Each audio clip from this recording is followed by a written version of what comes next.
coat खोला पैसा त आफै एउटै खर्च भएन के खान्छ नाच्नु छोडेर के खान्छ भने उनले भन्नुभयो के कसले त्यो छ नि त्यो धान छिप्पा दिल्ली को दिल्ली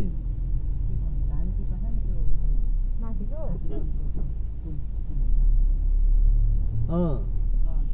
कहाँ भयो ठुलो फेरि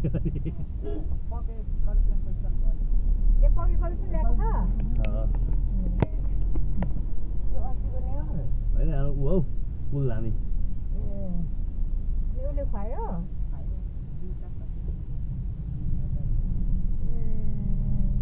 बामलाङ यानी भयो तिमीलाई चाहिँ कसरी चिन्छ त अनि चित्त भने होला होइन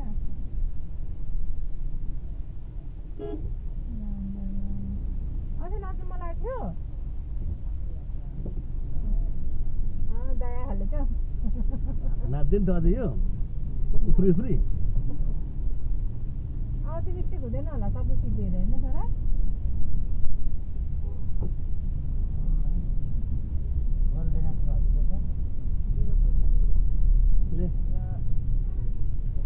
अनि खै 7.5 सात हुन्छ कति थियो पञ्चायत वनपुट झरेछ त योसँग यसले मैले दिएको नि त हराउँछ भनेर हराउनु त हराउँदैन बसेर किन हराउनु त यसको उमेरमा हामी त आफै झर्न जान्थ्यौँ के हराउनु हिँड्छ हिँडेर जान्थ्यौँ अनि गाडीको जमानामा के बर्खामै गएको हामी फेरि मध्य बर्खामा साउनमा सबैले खर्च दाजुले होइन छोराले मगाउनु छ अझ पनि नभएको घरदेखि कसरी पठाएको होला नि बगाएर झनै परेको नि हामी के बगाउनु एकचोटि मात्रै कहाँबाट गएको त्यसरी त टिप्पाको औषध लिनु अरे होइन तपाईँ पनि घुम्नु पाउँदाखेरि त अलिक खुसी होला नि फेरि कहाँ खुसी हामीलाई त पढ्नको सँगै उठ्यो नि हुन्थ्यो नि पढाइ छुट्यो भनेर पढाइ छुट्छ भन्ने हामीलाई धुन्थ्यो नि हाम्रो त जानै पर्ने को जाने त मान्छे जानै पर्ने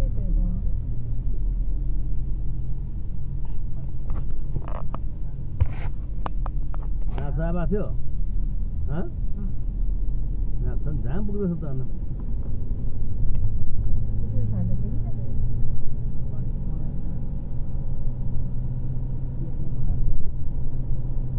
नाच्छ अरे अन्त पछि किन नआएको त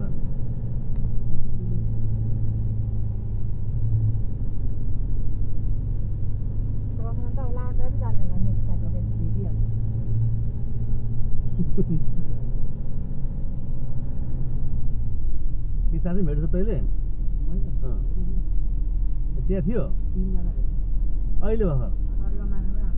ए बाबा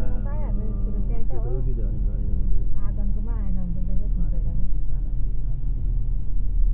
जाने भने सोध्छु त्यो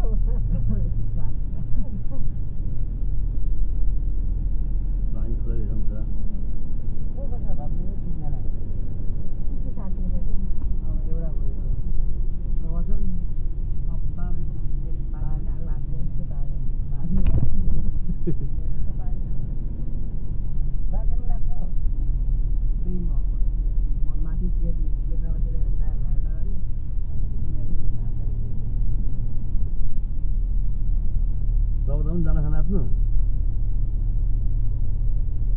प्रन्स चाहिँ कता प्रन्स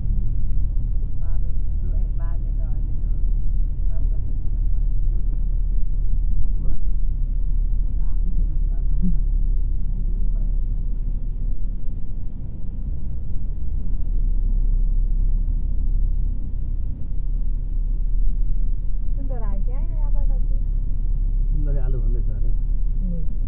आउँदैन आलु भने आएन भोलि मात्रै आउँछ आज दिवालीमा गएको मान्छे के आलु लिएर आउने फुल पूजा गर्नु गएको मान्छे आलु खानु पर्यो नयाँ आलु त किने त साग 25 रुपियाँ किन खुसी अघि हामी किनेन के त यति मुठा थियो त अहिले परेको रहेछ हामी त नि बोक्नु कम त मगाउ किने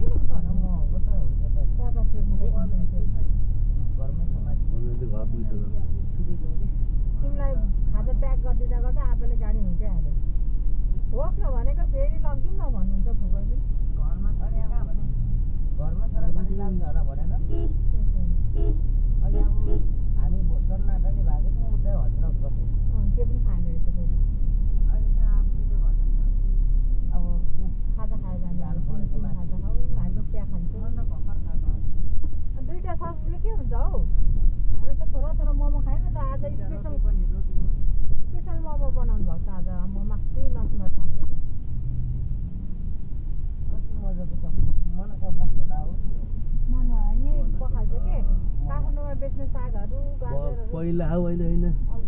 फोटो हालिराख्यो अहिले त उयो अब त भ्याउ हुनु पऱ्यो नि साग अनि पो बागमती कता गयो पर्तिर बागमती पट्टि र बागमध्ये पर पैसा नथिमा पो त खुसी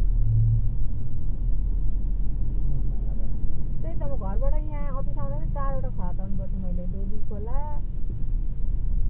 बागमती मनोहरा 3 खोला रुद्रमती भन् रुद्रमती बागमती है म त चाबे लाएँ मेरो काम सकेँ अनि किनामङ्ग लाएँ अर्को चाहिँ अब यता पछाडि रह्यो मेरो अफिस सब गइसक्यो त पछाडि रह्यो ओहो एयरपोर्ट देख्यो फेरि भिडियो अन गरेर कुराहरू हेऱ्यौँ हामी त्यही यो पेप्सी भेट्ने होला हेऱ्यौँ भनेको कि उसलाई